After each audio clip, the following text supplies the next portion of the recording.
Today we're simming every week 3 game in Madden 25. First of all, we have the Patriots and New York Jets going up against each other on Thursday Night Football in a divisional game. I think this will actually be pretty close because the Patriots are actually looking pretty good to start the season. At halftime, the Jets are up 13-7. Then the Patriots go down and score a touchdown. They're up by a point now, and nobody else has scored here with a minute left to go in the game. The New York Jets are on a great drive around the 50-yard line. We have to hop in this game. First play here, Aaron Rodgers throws it deep to Garrett Wilson. He breaks the tackle, and they're already in field goal range. Hand it off to Breece Hall. He runs up the middle, gets nothing. They're trying to just run some time out so they can kick a last-second field goal. This to win in the game in Thursday Night Football. It's up, and it's good as the Jets win at 16-14. That was a pretty good game to start off this video. Next up, we have two iffy teams in the Giants and Browns. At halftime, we have a tied game 10-10. Both teams go down and score a touchdown, so it's still tied, but then the Browns do get a field goal here early in the fourth. Then the Giants go down and score another touchdown. Why can't they stop Daniel Jones? It's just Daniel Jones, bro. The Browns are driving down the field, but don't end up getting a touchdown, so the Giants win this game of 24-20. If your team loses to the Giants, you have to be pretty upset. I mean, it's the Giants. Malik Willis returning into Tennessee to take on his old team in the Titans. I kind of hope he gets his revenge because they didn't allow him any time to develop. It is a tie game, 14-14. The Packers drive downfield and get a touchdown, and they get another one up by 14 now. That's probably it, especially if the Titans can't score. Late in the fourth quarter, the Packers score another field goal just to throw a little spice on it a little bit, and they end up winning 31-14. Next, we have the Chicago Bears in the Indianapolis Colts, and the Colts still want to hunt down a playoff spot. They need to get this win because they are 0-2. At halftime, they're actually losing 21-10. Early in the fourth, the Colts do go down and score a touchdown with a 2-point conversion, so they're only down by 3 now, but then they allow the Bears to get another touchdown down by 10. That's probably pretty much over. They do score another touchdown, but need an onside kick here, and they don't get it. The Bears run out of time, and they end up losing 28-25, so they are 0-3 now with Anthony Richardson. Maybe they should have just kept Gardner Minshew at this point. Now we have a 2-0 teams in the Vikings versus the Texans, and I swear if the Vikings and Sam Darnold beat the 49ers and Texans in back-to-back weeks, that would be crazy. At halftime, it looks very possible because they are up 14-0. Get another touchdown late here in the third quarter, and then a field goal to enter the fourth. Yeah, they're easily going to win this game. Texans do get a touchdown, but it's for nothing pretty much as the Minnesota Vikings win 24-6. They are now 3-0 and beat two really good teams. Speaking of surprising teams, our next game is going to be the Saints and Philadelphia Eagles. See if the Saints can be another good team here and go 3-0. And at halftime, they are up 20-10. Early in the fourth, the Eagles do score, so they're only down by 6. If they can get a stop here, that would be huge. And they do get it. Driving down the field a little bit, but then they just get stalled around the 40-yard line. So they turn it back over to the Saints, and they go down and score. So they're down by 9 points now. That's probably going to be game. And yes, it is. The Saints win another one. What is going on in the NFL right now? The Saints, Buccaneers, and Vikings are all good. We have two more 2-0 teams that are going up against each other in the Chargers and Steelers, and at halftime they are tied 10-10. And the Steelers not only get one more touchdown, but two. Inside a minute left, the Chargers can't even score it, and so that's pretty much game. And yeah, it is. They end up winning 24-10 as Justin Fields goes 3-0 as well. We have the Buccaneers and Broncos, and I'm pretty sure the Buccaneers are probably going to blow them out because the Broncos have no offense whatsoever. Halftime, it is a tie game 7-7, so maybe the Broncos will end up winning this. Early in the fourth, the Tampa Bay Buccaneers just come out and score 10 points right off the bat, so they're up by 10 now. Inside 1 minute, the Broncos do get on the board once again, only down by 7, but they don't get the onside kick. The Buccaneers run out the clock and end up winning 17-10. Next up is going to be my Carolina Panthers versus the Las Vegas Raiders. If you remember, they actually said that they were going to win last week, but obviously that didn't happen. Maybe we can win this week in Madden and in real life with Andy Dalton as a quarterback, and I do have him starting here. Or in the second half, we are actually up 7-0, and then early in the second, we score another touchdown, and then another one late in the third. Oh my god, we are blowing the Raiders out here 21-0. We just scored a touchdown, but we score one right back, so that should be game, and yes, it is. We end up winning 28-14. Please, Madden gods, can you make that happen in real life? Please. Next up, we have the Seattle Seahawks versus the Miami Dolphins. Do have Tua not starting in this game. With that, I am expecting the Seattle Seahawks to win, and at halftime, the Seahawks are up, but only by 3 points, 13-10. Early in the fourth, the Seahawks do score a field goal, so they're up now, but the Dolphins come back with a touchdown of their own, so they're up by 1 with 2 minutes left in the game. The Seahawks are driving downfield, easily in field goal range, and end up taking the field goal with 1 minute and 10 seconds left. We have to hop in to see if Skylar Thompson can put a game-winning drive together. He's just scrambling in the pocket and just lets it rip out of bounds. Tyreek Hill in motion here on second and down. He drops back in the pocket. He has plenty of time. The offensive line's looking really good, but he just throws that incomplete. I don't even know who he was aiming for there. Third down, a little play action pass. He's it and just out of bounds once again. Come on, Skylar Thompson. You have to complete a pass, bro. This is pretty much game on fourth down. Drops back.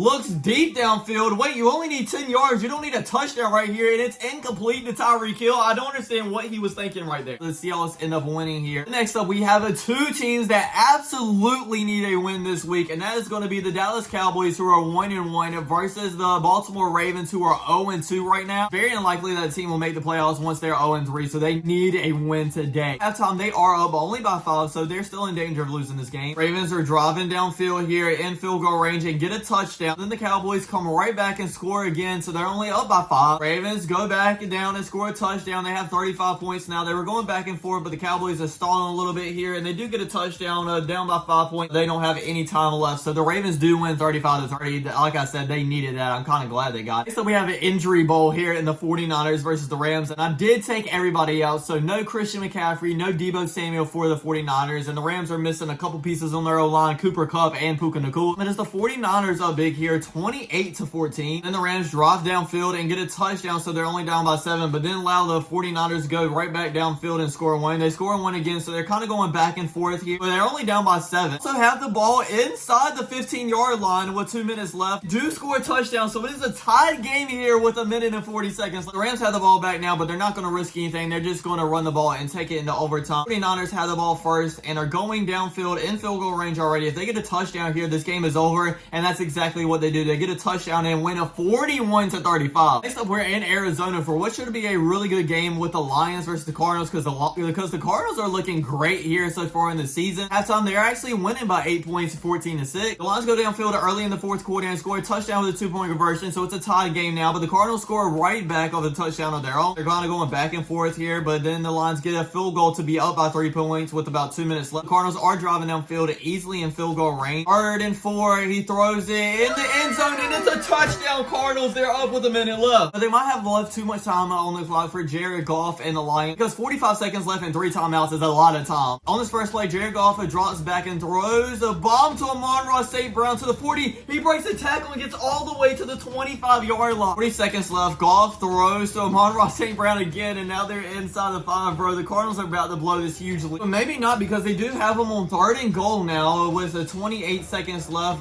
Goff looks around, has plenty of time in the pocket, throws it just out of bounds. So one play, one opportunity to win this game. This to win or lose their game, and they run the ball. Bro, what are y'all doing? They get stopped, so the Cardinals are going to win this game, but why don't you run the ball on 1st, 2nd, or 3rd down, and then you run it on 4th? What is that play calling, bro? Next up, we have our Sunday night football game, and the Chiefs versus the Falcons. And the Falcons actually looked decently good last week versus the Eagles, but I mean, it's the Chiefs, so I'm expecting them to lose here. At halftime, the Falcons are up 14-13. They score another touchdown, so they're up by 8 here. Obviously, Mahomes is going to score a touchdown and then a 2-point conversion. Falcons go down with about 3 minutes left and get a touchdown on their own. Let's see if Patrick Mahomes can respond. No, he can't. The Falcons get the ball back in field goal range and end up getting another touchdown, up 14 points here. Chiefs have to score now and quick. They do score 1 touchdown, but don't have time for another one. So the Falcons end up beating the Eagles and then the Chiefs in back-to-back weeks. What is going on in the NFC South right now? Literally every team is good except for my Carolina Panthers. On to Monday night, where we actually have 2 games on Monday Night Football. The first one being the Buffalo Bills and the Jacksonville Jaguars. At halftime, the Bills are blowing them out 14-0. Go down and score another field goal. The Jaguars still have a lot of time to come back, but I don't think it's going to happen. They do score a touchdown, though. Extra 3 points with a field goal. But if they want to win this game, they have to get a stop here. They do hold them out of the end zone, but the Bills get a field goal, so they're down by 10 once again with 2 minutes left. I'm thinking that's going to be over. Jets do get a touchdown, but it's only a minute left, so that is game. The Buffalo Bills end up winning at 20-17. Now, sadly, we're in the last game of this video. The Washington Commanders will be facing the Bengals in Cincinnati. But at halftime, the Commanders are winning 17-7, and they score another touchdown. They're blowing them out right now. The Bengals do go down and score a touchdown of their own. They go down and score again, so they're only down by 5 with 2 minutes left. Get the ball back with the interception, so we have to hop in this game. Second and one at about the 45-yard line. Joe Burrow has about a minute and a half left. He throws it to his tight end, and it's caught to about the 30-yard line. What a throw and catch right there. Fakes the handoff, and he throws it to T. Higgins inside the 10-yard line. I just realized